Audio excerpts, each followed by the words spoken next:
Hello! Today I'd like to talk about death. And I don't mean the metaphysical or philosophical death. I've been thinking today, well, it's often debated whether, I'm already smiling because this is, what a waste of my day. But, you know, it gets debated whether you would be happier or sadder if you knew the date of your own death. If I told you were going to die in 13 years and 78 weeks, would you be happy?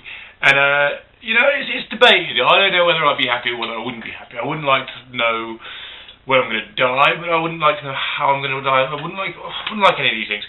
But, you know, it's a debated thing. So people go, well, yeah, you might enjoy those years. You might have a great time. You might go, well, I'm going to buy a house in the Caribbean and a boat and learn how to scuba dive, and everything will be great. But I don't know. I'm not so sure. But I want to have a look at something different, right?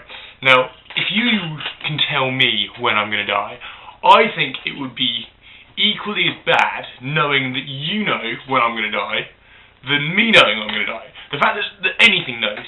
I mean, say who should we use? I'm fed up using God. Let's use Jimi Hendrix. If the ghost of Jimi Hendrix came down and gave me a tortoise, and this tortoise happened to be able to predict death. It could predict the future. It could predict what I would be with my life and the direction I'd go and where I'd live. And it was just a small tortoise about that big, and it lived infinitely. It was a magical tortoise, but didn't look magic. It was just green with legs, and yeah, they have legs, kind of claws. You know, they're like crabs, but anyway, 4 legs, not 8. This little tortoise, he knows what's going on, and I look at the tortoise and I go, hello, when I'm going to die, and it goes. And you think, well, that's rubbish. I can't understand you because you're a tortoise. I can't read your body language because you've got no real body. You're just a shell with legs or flippers, whatever the fuck they are. And I can't even hear you smiling. What are you doing?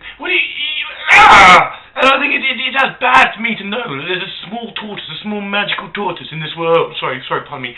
Magical tortoise in this world that could look at me and know exactly when I'm going to die, and I don't know. I mean, we all know that we're going to die. It's one of those things that's going to happen in the world. And I'd like to think that nobody knows. I'd like to think I have control over it. So just taking it out of my hands, taking it into something else.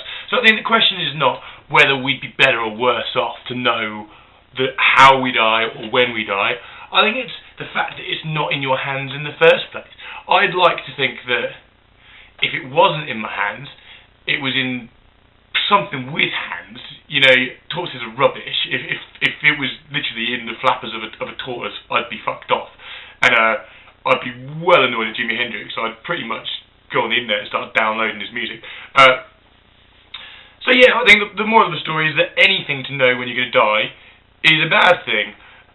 Let's try and do our best to live forever or die by accident. Yeah, I'm going to go for